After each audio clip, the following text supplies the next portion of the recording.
আসসালামু আলাইকুম। বর্তমান যারা উপদেষ্টা হিসাবে আছেন তাদের মেয়াদ আর ধরেন 24 ঘন্টা আছে। 24 ঘন্টা পর পদত্যাগ করবেন।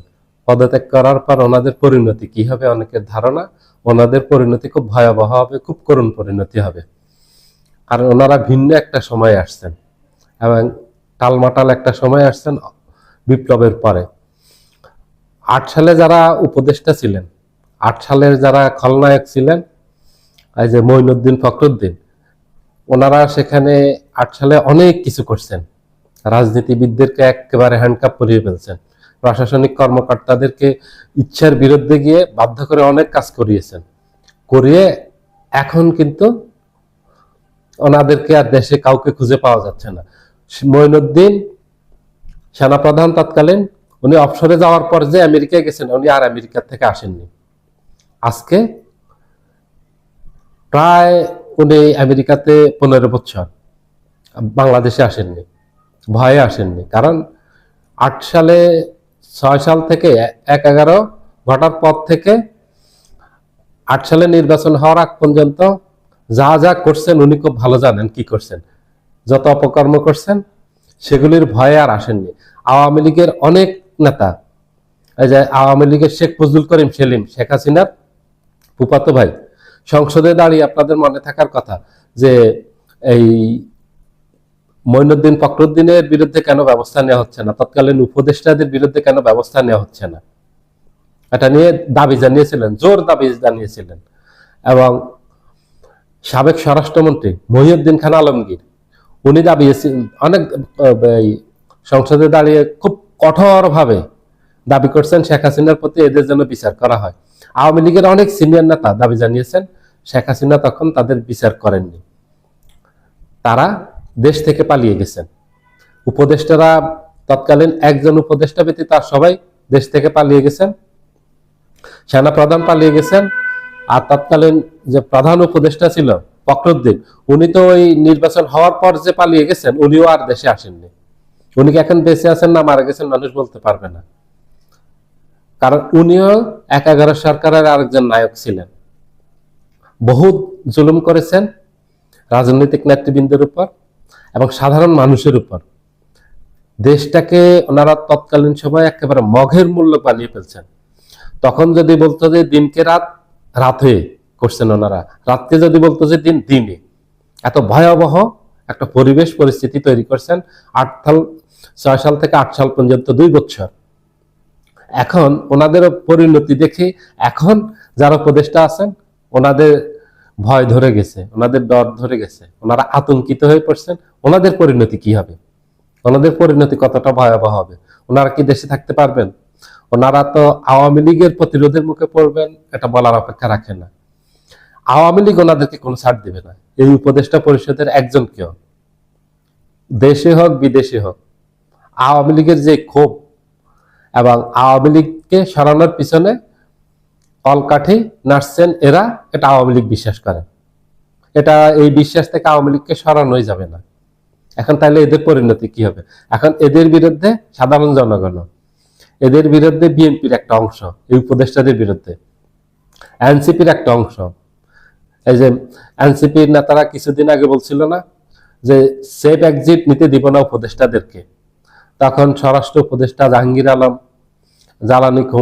জ্বালানি ও খনিজ সম্পদ উপদেষ্টা ফাউজুল করিম, রিজওয়ানা হাসান, আসিফ নজরুল সহ ওনারা বলছিলেন আমরা কেন বিদেশে পালিয়ে যাব, বিদেশে আমাদের কিছু না, আমরা দেশেই থাকবো, আমরা এমন কোনো কাজ করিনি যে পালিয়ে যেতে হবে। কিন্তু এখন দেখা যাচ্ছে যে ক্ষমতা হস্তান্তরের আগেই পালিয়ে যাচ্ছেন ধীরে ধীরে। এই যে ফয়েজ আহমেদ তৈয়ব আইসিটি উপদেষ্টা ছিলেন, উনি আইসিটিতে বেশ প্রভাবশালী ছিলেন, উনি কিন্তু গোপনে পালিয়ে গেছেন দেশ থেকে। ফয়েজ আহমেদ তৈয়ব পালিয়ে যাওয়ার 2 দিন পরে গতকাল খবর হয়েছে যে উনি পালিয়ে গেছেন। ওনারা কেন এইভাবে যাবেন? ওনারা অবশ্যই দেশবাসী, ওনারা যদি কোনো অপরাধ করে না থাকেন এবং ওনাদের যদি কোনো ভয় না থাকে, তাহলে ওনারা আনুষ্ঠানিকভাবে বিদায় নিয়ে যাবেন। সবাই পালিয়ে যাবেন কেন? এখন অনেকের ধারণা ক্ষমতা হস্তান্তরের পর পরে কিছু উপদেষ্টা দেশ থেকে পালিয়ে যাবেন। সবাই পালিয়ে যাবেন না, কিন্তু কিছু যাবেন, পালিয়ে যাবেন, ওনারা দেশে থাকবেন না। এখন ক্ষমতা থাকতে ওনারা কি করছেন? দুর্নীতি করছেন, ক্ষমতার অপব্যবহার করছেন, অবশ্যই কিছু একটা করছেন, নাহলে ওনারা দেশ থেকে কেন পালিয়ে যাবেন? এখন ওনাদের পরিণতি নিয়ে ওনারা অত্যন্ত ভীত, আতঙ্কিত। এই উপদেষ্টা পরিষদের অনেকেই বলা বলি করতেছেন, এই যে প্রধান উপদেষ্টা ডক্টর মোহাম্মদ ইউনূস, উনি নিজেও ইউরোপ অথবা আমেরিকাতে চলে যাবেন, দেশে থাকবেন না এই নির্বাচনের ক্ষমতা হস্তান্তরের পর। এবং এইভাবে আরো অনেক উপদেষ্টা, ওনারা দেশে থাকতে পারবেন না। বিদেশেও কি ওনারা থাকতে পারবেন? বিদেশেও তো আওয়ামী লীগের নেতারা এখন যেভাবে পলাতক আছে বিভিন্ন দেশে, সেখানে আমাদের বাংলাদেশিদের ভয়ে ওরা প্রকাশ্যে বেরোতে পারতেছে না, স্বাধীনভাবে চলাফেরা করতে পারতেছে না। এখন আপনারাও তো বিদেশে যদি পালিয়ে যান, আওয়ামী লীগের নেতা কর্মীদের ভয়ে আপনাদেরকেও পলাতক, বিদেশে গিয়েও পলাতক জীবনযাপন করতে হবে। কিছু উপদেষ্টা আছেন, ওনারা ভালো, ওনাদের প্রতি সবাই সন্তুষ্ট, ক্ষমতারও অপব্যবহার করেননি, কোনো ধরনের দুর্নীতি করেননি, কোনো ধরনের অসৎ আচরণ করেননি, বাড়াবাড়ি করেননি ক্ষমতা পেয়ে, ওনারা সব জায়গায় নিরাপদ। ফাউজুল কবির খান, উনি অত্যন্ত ভালো মানুষ, অত্যন্ত যোগ্য মানুষ, সৎ মানুষ। উনি দেশে যান বিদেশে যান কোনো সমস্যা হবে না, উনি দেশে থাকলেও সমস্যা হবে না, বিদেশে থাকলেও সমস্যা হবে না। কারণ উনি ক্ষমতার অপব্যবহারও করেননি, দুর্নীতিও করেননি, কোনো ধরনের বাড়াবাড়ি করেননি, কোনো ধরনের অসভ্যতা করেননি, মানুষ ক্ষিপ্ত হবে এমন কিছু করেননি। অর্থ উপদেষ্টা ডক্টর সালেউদ্দিন আহমেদ একই, অত্যন্ত ভদ্র মানুষ ওনারা, ওনাদের কাজ একই, দেশকে ওনারা দিয়ে গেছেন। তত্ত্বাবধায়ক সরকার যে কয়জন উপদেষ্টার কারণে সফল হয়েছে, তার মাঝে ফাউজুল কবির খান, ডক্টর সালেউদ্দিন আহমেদ, পরিকল্পনা উপদেষ্টা ওয়াহিদ উদ্দিন মাহমুদ, স্বরাষ্ট্র উপদেষ্টা মেজর জেনারেল অবসরপ্রাপ্ত লেফটেন্যান্ট জেনারেল অবসরপ্রাপ্ত জাহাঙ্গীর আলম, এই কয়জন উপদেষ্টার জন্য ওনারা সফল হয়েছেন।